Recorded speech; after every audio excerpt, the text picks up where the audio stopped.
does an extraordinary job.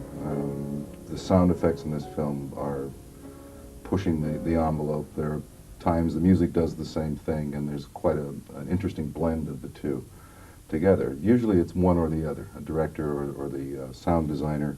In this case it was the director. Will say this scene will be music, this scene will be sound effects, and Paul, like everything else, every other aspect of this picture, his primary concern is that there's an integration of everything that goes on in the film. The camera work, the special effects, the colors of the bugs themselves, and there are many bugs in this movie, and the sound and the music. About a year ago, he had his cut, the director's cut of the picture.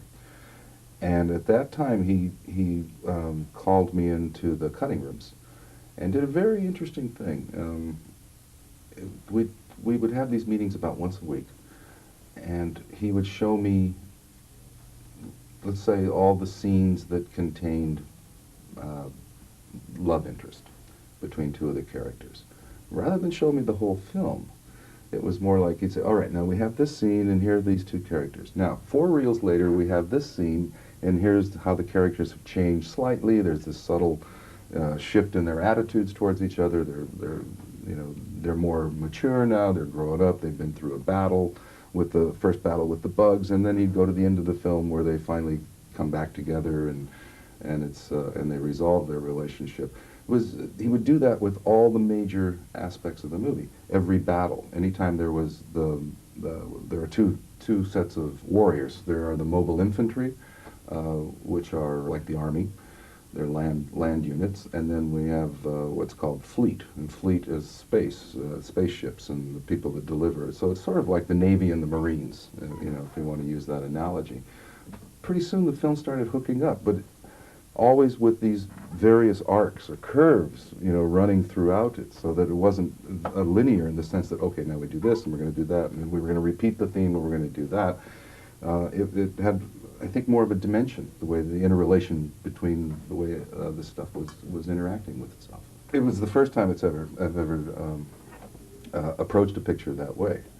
Not only that, he also has, if I may, this is a script of Starship Troopers, and then on the opposite side of where the script is, Paul has extraordinarily detailed notes, which are his sort of rough impressions. Now, I don't know, he must have done these while he was editing, and they're just rough ideas. It's sort of some of them are very specific ideas, but it's sort of an explanation of what the film is musically, and how he sees it progressing dramatically. So I did have that.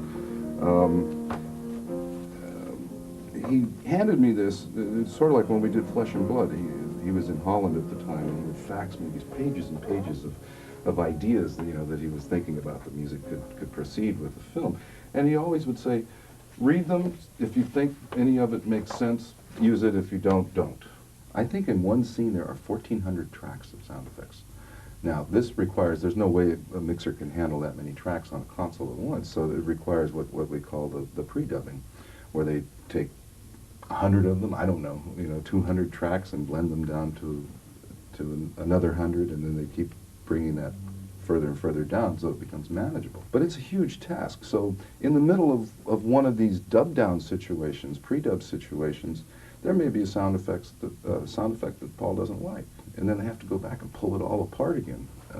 When they had the music on the stage, so they could see how it would ultimately end up working. I think it was a great tool for them, and I think that may be why there is a successful blend between the two. Generally, we deliver the music, the sound effects, people deliver the sound effects, and 4 weeks later it's all finished. When you work with Paul Verhoeven, you never have a sense that there are any expectations other than that you go as far as you can go with it and bring as much to it as you possibly can. That's really the only demand there was made on me in the whole project, which is really rather extraordinary. I think a film that's primarily visual, primarily montage, and certainly action, or science fiction, where you are trying to create a world that you're someplace different than Earth in a time period, I think it could stand it. I wrote a letter to Paul when I thought I was finished 3 weeks ago, and I said it was long, tough, and ultimately extraordinarily rewarding. And that's really the best way to sum it up.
Well, actually, the first large feature film was John Milius' Big Wednesday. I had worked with smaller groups of instruments on other films prior to this, but it was the first time that there was a sizable orchestra. It was 75, 76 pieces. It was also a movie about surfing, and the expectation there, I think, was that it was going to sound like Beach Boys. And John always wanted to sound like the ultimate end of the westward expansion, so it would have a western hit on it, you know. So I think there were some raised eyebrows, perhaps, at the studio when they came to hear the first day's recording, and it was basically orchestral and operatic, and creating a mythology about surfing, and utilized some Hawaiian influences, since that's where surfing was born, and Sport of Kings and all. My own fears were, I thought I could do it, but more importantly, John knew I could. So he kind of took a lot of the burden of my fears out of it for me. He really, I mean, it's extraordinary because he stuck his neck out severely, and I basically had never worked a large orchestra.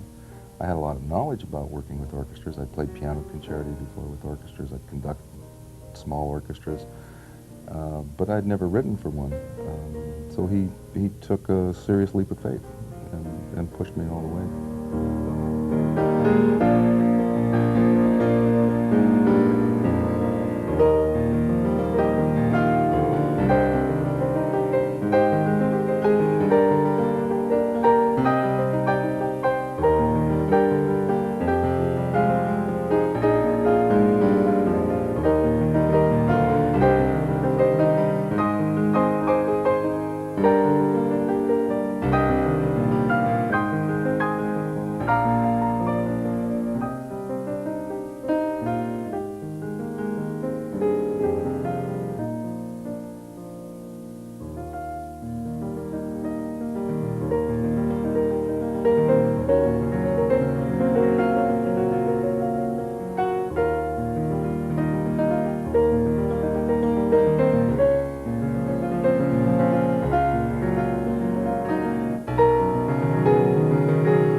I was born in Santa Monica, so I haven't traveled very far. It's where we are now. I grew up in Beverly Hills, and I went to Beverly High, and then to SC. My mother was an actress, and my father was a director. And that's how they met. She was a young ingenue, and he was her director. So they had a Hollywood romance and a Hollywood marriage. And my father directed a number of pictures starring Barbara Stanwyck, and she became a very close friend. And my name is Barbara, even though I go by Bobby. And she was my godmother and close friend of the family growing up. My father was born in Greece. My mother's father was born in Greece, and her mother was born in Sicily. So my mother was born in this country. I think there was a large Greek community in Kansas City, where I was born. But when we moved to California, and like I said, I was 6 months old, I don't think that it was very strong here at the time. And perhaps because my father, being an immigrant, wanted us to assimilate into the society, I never learned the language, which was really kind of unfortunate, something I regret to this day. I think his main concern was that we become Americans, you know, be accepted into the society. It must have weighed very heavily. I'm sort of projecting this because we'd never had that conversation. There would be family gatherings, there would be the dancing, and of course there'd be the music. I'm really not a part of the Greek community in Los Angeles, nor was I ever outside of the church, I think, that existed in Long Beach. I never felt that closely tied to it. I was in the School of Music at SC, and while I was there, I became very disenchanted with 20th century composition. most of my musical training up to that time really was classical and romantic. Prokofiev may have been the most modern composer I'd ever studied. Once I got there, it was just it was a different kind of aesthetic, it seemed to me at the time. The other thing that was happening was the war in Vietnam. There was social upheaval. Everything seemed to be changing. It occurred to me that film was really the language of my generation, more so than playing another Bach cantata and fugue or partita. It just didn't. It seemed like it wasn't really relevant. Granted, this is very naive thinking, but this is what was going through my mind at the time. My sister played the piano. My mother was a singer. And so there was music in the house. But it was mostly about film and theater. And I used to listen to film scores as a child. And I would go buy film scores, so I always really liked them. I had a nice collection of John Barry and Morricone. At the time we met, I was a cinema major, and you were drama... Sociology. Sociology. This person walked up to me and said, "Hi, my name's Bobby." And I thought, well, that's fairly forward. I think I should ask her out on a date, which she refused. And so we kept trying to get together for about a year, I think, after that. Basil was just... I kept trying to get together for about a year after that. He was different looking than the typical SC guys. I mean, they were all sort of preppy fraternity types. And in walked this guy with a pea coat on and looking very depressed and talking about chasing trains in the fog, and it was very romantic. And then we started talking about film, because Basil was a cinema major. And then we talked about sailing. I grew up sailing. But then I was booked, for a year. So we started dating a year later. Well, initially I liked him a lot because he was different and we had a lot in common. And it was good that we didn't get together then because we each had a year of maturing. Well, she was 19 years old. 18. 18? No, you were 18, yeah. Which is kind of bizarre when you consider our daughters are 24 and 20. And it's very strange for me to realize that Bobby was younger than they are now when we met. But I think our first real date we went to see A Man and a Woman, which was very romantic. And then on our second date, Basil was an extra. That's how he, made money. And somebody had invited him over for a drink. So he said, "Do you mind if we stop by and meet so-and-so?" So we went to this fellow's house, and he said,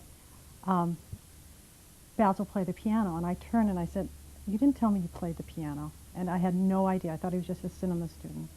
So he sat down and started playing this amazing piano, just beautiful.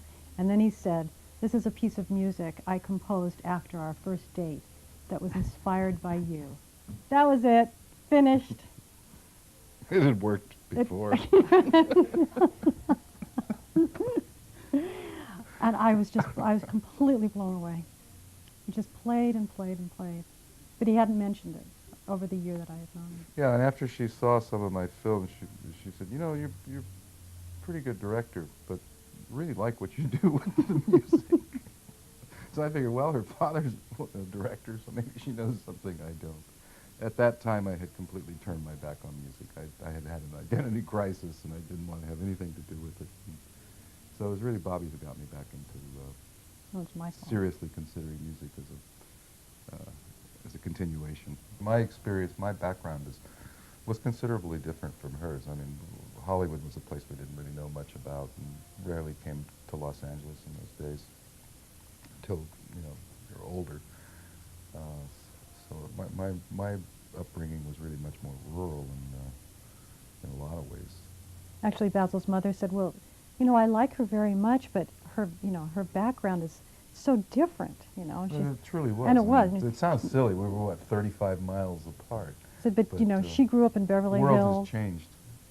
She grew up in Beverly Hills, and she's, was part of Hollywood as a child. And, of course, here we are back in Hollywood. I decided right away that we were getting married. Right? I'd say I graduated, and we got married right after I graduated, 69. We had a hippie wedding. We eloped. We eloped. We'd actually had a wedding planned at our home. We bought a house before we got married. And, Oh, and we lived together before we got in, married. in Sim. And somehow the pressures of the wedding and were sort of contrary to our lifestyle at the time, so we eloped and went to Big Sur and told all of our friends that if we were going to get married and if they wanted to drive up to Big Sur, we'd all meet at Nepenthe and then we'd go get married. So we did exactly that, and we sent somebody out while we were having lunch to go find a suitable spot to be married, which was on a hillside cliff overlooking the ocean, and did. Unfortunately, we all drove off and left Bobby at Nepenthe as she was changing into her wedding dress, and she had no way to get to the like wedding. a sitcom. Yeah, it was pretty interesting. So I went to Hitchhiked. I went out to PCH, and the dress was like a hippie dress, and Well, no, it was like a Renaissance. Juliet sort of dress. And these 5 girls, high school girls, in their mother's Cadillac, that had been at Haight-Ashbury to have a hippie weekend. This was the perfect end to their hippie weekend. So I asked them if they would drive me to my wedding and be my bridesmaids, and they were. The 5 Vestal Virgins. We had to walk down this hill, and all our friends were I would sort of slide from one friend to the other in my bare feet. And we got married with dogs and a priest that is no longer a priest, and it's a hippie wedding. Our first daughter is 24. Her name is Zoe, and she grew up being an ice skater with a lot of musical talent, but didn't care to pursue music. Just wanted to ice skate, and then paint. And she graduated from Bennington College a couple of years ago with a degree in painting, but always started playing guitar and singing. And now she wants to be a singer-songwriter. And she actually has a song in Starship Troopers that she wrote and Paul liked. And which she is performing on camera. right, Basil played the song for Paul and didn't say who it was. And he said, "That's what I'm looking for. I like it. Who is that?" And then he I said, submitted it anonymously, Yeah. so be no unfair advantage. And Alexis is 20, and she goes to Reed College in Portland, Oregon. And she's a junior, but she's right now she's in London studying theater. So she's a theater major. So we have an actress and a singer. Better keep writing music now. These walls are about this thick, and from the ceiling, and there's double-pane storm windows. Yeah, here we are in Southern California, but there's double-pane storm windows on these French doors. And so I feel, like I can come down here at 4 in the morning if I want and not disturb my neighbors. And conversely, if they want to throw a party next door, I'm not going to know about it. So it's very important. Whereas I used to write, and I had this piano in my studio, the noise from that process and the phone calls that were generated from it, I just needed to find a place that I could call sanctuary, and be removed from it. So that's when it became very clear, and I'm not sure when this was built. I bet it was in March. It became very clear that I needed someplace else to work. You've seen my home, and it's a little small to stick a piano in and make this much noise. So this is completely soundproofed, and I feel like I call it the cave. I should have done some rocks, textured rocks. But I think the creative environment is one of the most important aspects of what I do. And otherwise it won't happen. If I don't feel secure, if I don't feel like I'm not disturbing anyone, and if I don't feel like I'm being disturbed. Those are all really important tenets that I have to ensure that I can keep myself in the frame of mind. Sleeping, eating, that's not important, but having a place to work, that's really important. You listen deeply inside. It's a strange process. You would think that if I'm writing a film score, I'm going, which I do on occasion. There's a stuck note here. But when I'm looking at the page, sometimes looking at the film or reading the timing sheets that go along with the film, the sound comes from inside.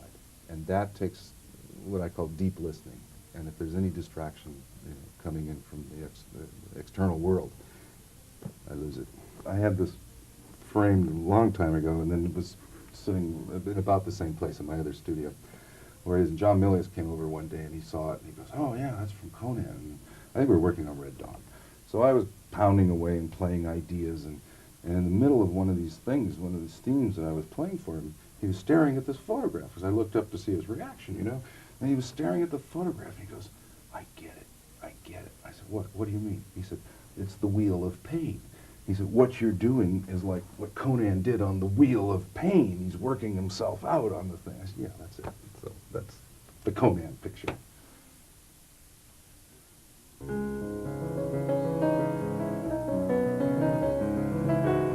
The themes were developed before he started shooting.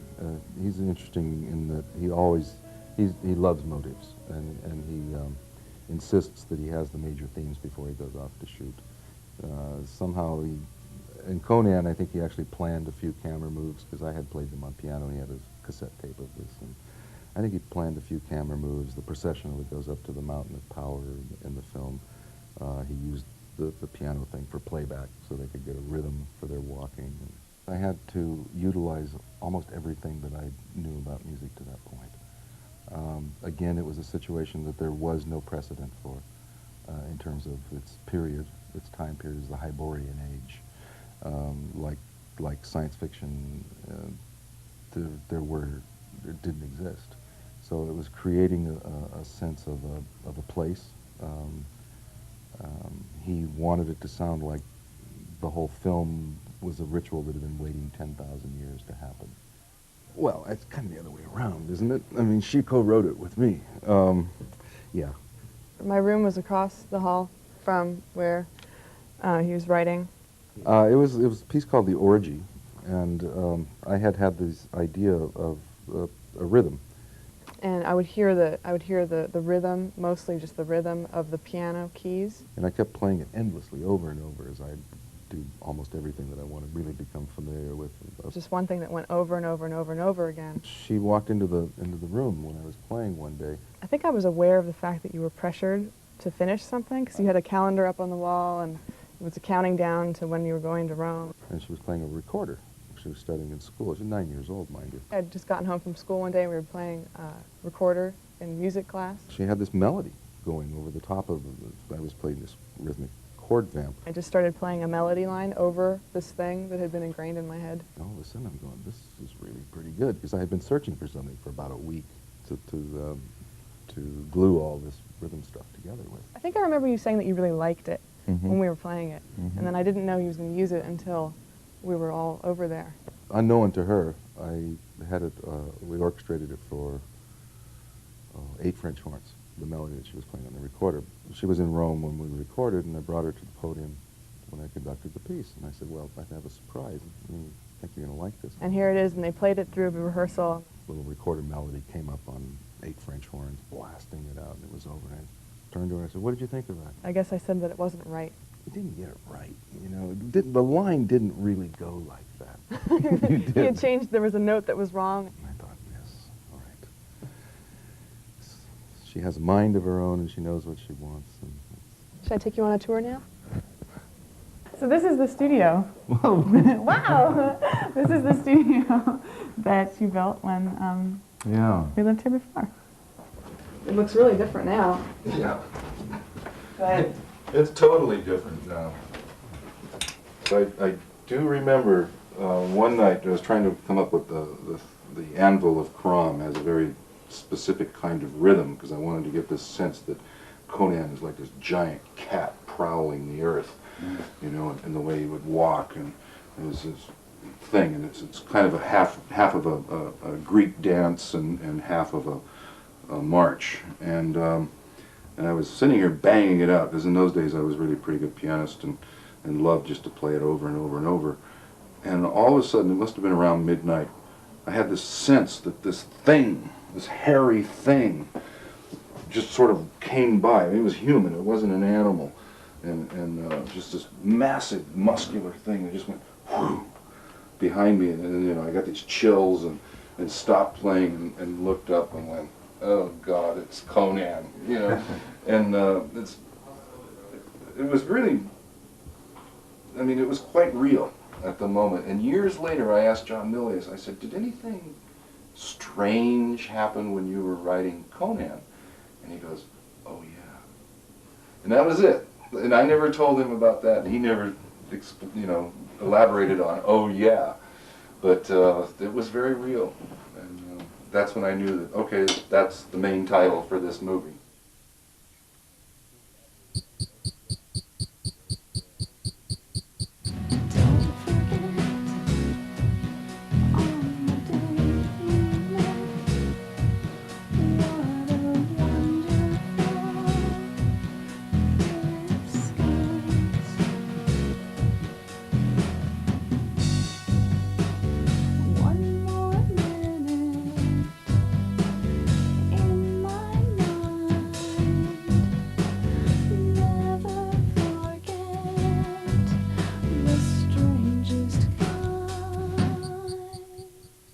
One day it was raining, and my wife and I were driving in this area, and I saw this house, and I said, "That looks interesting," and it had a for sale sign on it.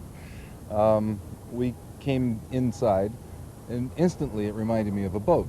So I thought, this is fine. This will be quite adequate, and also it's rather close to the ocean. I think music is like sailing, and I think sailing's like music. There's a certain flow that I've learned from sailing that I've applied to music. There's a kind of a, go where the wind blows you.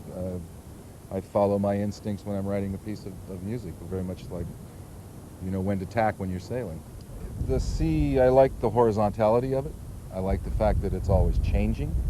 No 2 days are the same. I mean, today obviously it's very windy here. It could be a dead calm tomorrow. I need to regenerate somehow in nature. And nature for me really isn't the mountains or fresh water, but it is salt water. There's a kind of a strength, a power, a way of just calming myself out that I can only get from the ocean. Sailing to me is more of an immediate experience. Surfing is stepping back into being 18 years old. But sailing seems to be very present, very much what I am now.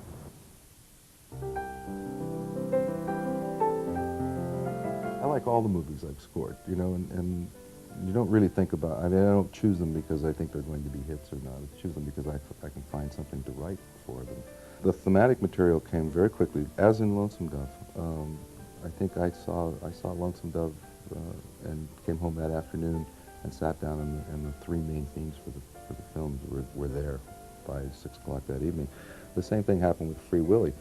What I wasn't sure of was whether it would work. I suppose Simon also is quite taken by melody, so I've been quite fortunate, or obviously directors are attracted to me for that reason, perhaps.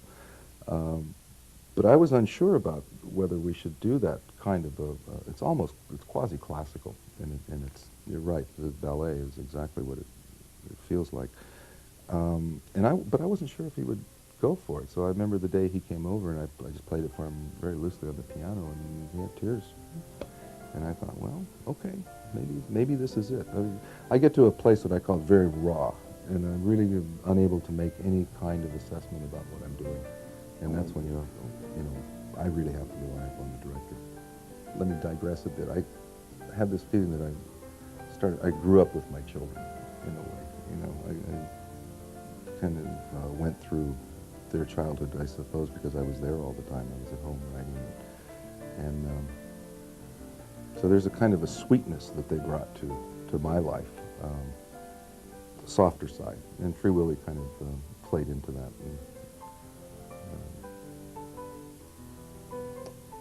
But again, it was the ocean.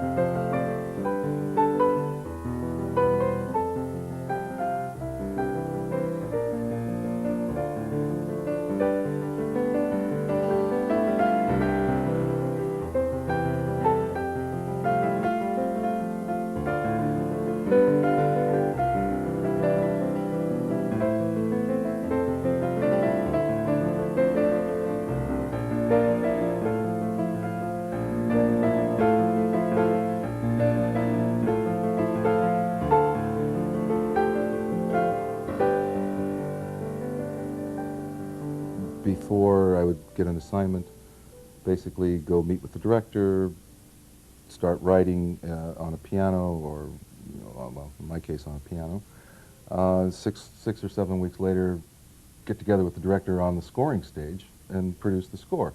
There were heads of music at the major studios. They would take care of the copying. There would be staff copyists. There would be people who would do the contracting of the orchestras. And all the post-production facilities were there for the music editors. And oftentimes they were attached by the studio to a project. That's the way it used to be. The way it is today, we can fully produce finished mixes of films here in this building. There are independent contractors, there are independent music editors, independent copyists.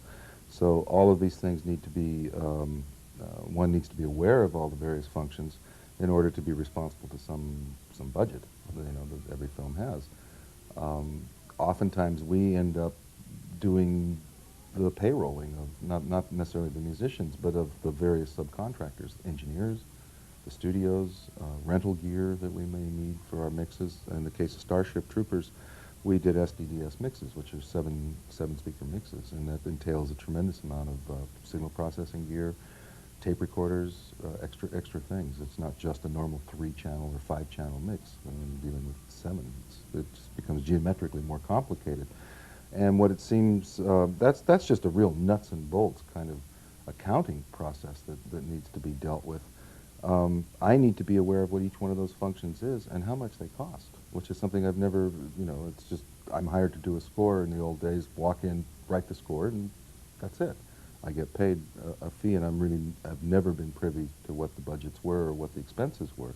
And I would say this has come about in the last 3 years, where I've really needed to know. Not that I'm packaging, because I don't and I won't, but nonetheless, in order to be responsible to a budget, you need to be aware of all the aspects that comprise it. Richard Kraft is my agent, and if he's aware of a project that he thinks I would be very good for, he certainly has no hesitation to go in and pitch me for it. Whereas I would either not be aware that it existed or wouldn't have the nerve to go do it on my own. Obviously, the more films one does, the more self-perpetuating it becomes. But there are always producers, film companies. I mean, I can't be aware of everything that's going on out there, and that's primarily their function. They also stand as a buffer between the producers and the composer.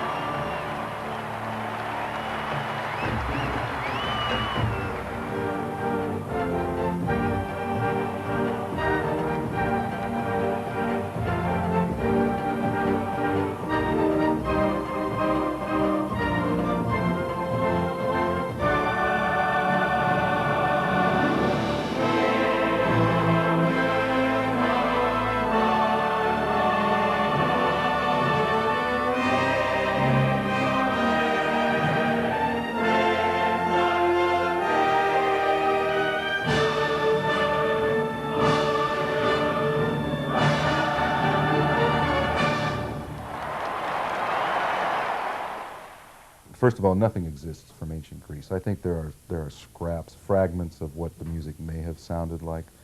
So it was really kind of a process of my own remembering what the rhythms were. My father used to dance a lot, and at parties and gatherings.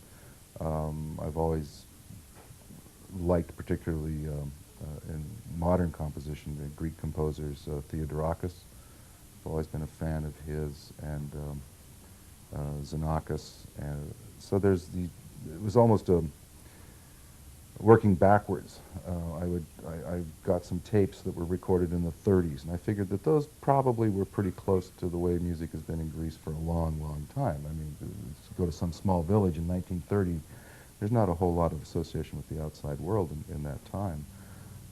So I did sort of a deconstructionism about what I thought music might have sounded like then, and then plugged in my own childhood memories of things and my own ideas about what the ancient games must have been like. So I think it lent an incredible reality, imagined or otherwise, but at least it was real to me.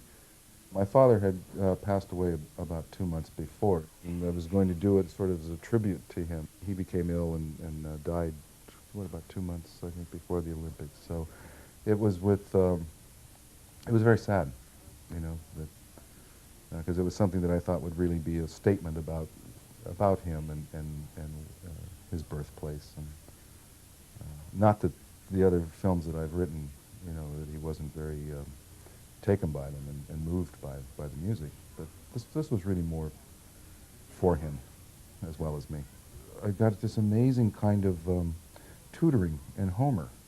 So the Iliad and the Odyssey weren't mythology. I mean, they were mythology, but they were more like history. I mean, I learned them as the history of Greece, as opposed to the stories about the heroes of Greece. So I think that gave me a particular kind of identification, not with the modern Greece so much, but with ancient Greece. I mean, the real heritage of the ancient world, to which I took studying classics. And I particularly enjoy doing movies that are about mythology and heroes.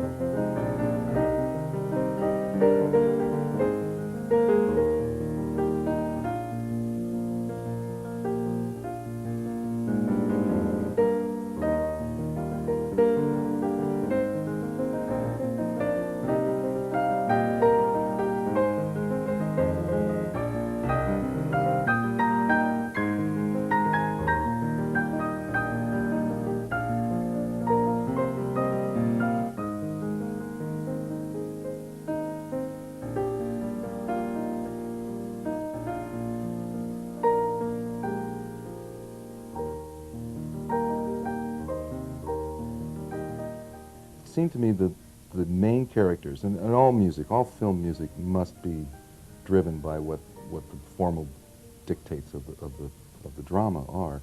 And this one was really about two men, Texas Rangers, and very uncomplicated people, but very straight, very honest, very forthright characters. And the last thing I wanted to do was do something that was so terribly sophisticated that it would play counter to them. I guess I didn't want to do anything that was that modern. I didn't want to reflect from the 1900s back to the 1860s. I wanted to find something that would really feel like it was in the 1860s. And therefore, I didn't base it on any particular folk song, although I used the Texas Ranger theme when one of the Texas Rangers is carrying the guy's body back for burial. But I wanted it to sound like that they were folk songs, that the music grew out of a folk song that might have existed. I didn't think it was important. I tried to downplay the importance of either winning or losing. And when they were reading the names of the nominees is when it started to grow, and when I realized that I had to win this thing. It was terrifying. It was actually a terrifying sensation, because I could do nothing to affect the outcome. You know, it didn't matter. Nothing. It was an extraordinary experience. I'd say that it can start as early as 4 in the morning. If I have an idea I wake up with, which is when I like it, and that's at its best. If something's been working out in my subconscious when I'm asleep, it'll pop up, go down before the phone rings, before things start happening. Generally, it's between 4 and 8. I do like to get an early start. And that could go for 16, 20 hours. I take short naps. It's not so much that it's because I'm tired. It's just a way to distance myself from the vice-like lock, you know, that's going through your mind. It just gives me some distance. I've dreamt a lot about the movie, but this is what I call when the movie's over dreams, and there's always a cue to write, but you can never remember what the number of the cue is or what the scene is, and there's always a fragment of an idea, but it could never be completed, and that's sort of the recurring dream that I have when I'm finished with a project, and I had the first one last night, so I guess it means that I'm officially finished. This one was strange, though. It was, my recording engineer and I were somebody's garage or something, and the guy was trying to sell us clocks, and they were these beautifully mounted little timepieces.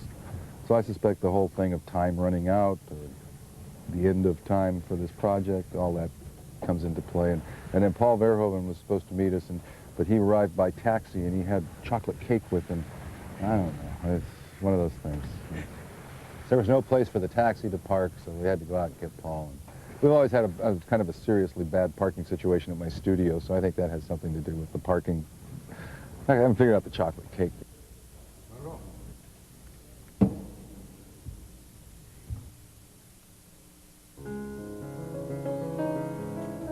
He's this wonderful ball of creative energy, and within that ball is contained all the things that come to mind when you think of art, you know, of the gamut of emotions, and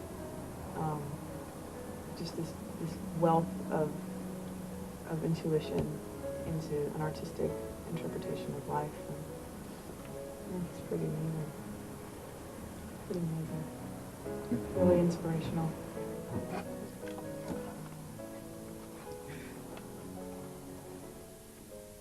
Well, I think we love each other a great deal. I think our goals have been pretty much the same. The focus of having children, I think, was really something that neither of us had a problem with, and devoted as much energy and I time think as we we've could. just been, we've been a team from the beginning. Mm-hmm. And the music was so important, and that was what we both focused on. And of course, Basil is home all the time, and he works at home, so we've been together 30 years, but almost every day, all day of the 30 years. Bobby's been more like a partner in the whole thing. I mean, aside from the marriage, more in the career, because working at home, and she's aware of everything that goes on with it, with whatever's writing a score entails, all the phone calls, the problems, the changes, picture changes. So it's not as if it's a world that she doesn't understand. I think that we can attribute a lot to that.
I don't endorse smoking.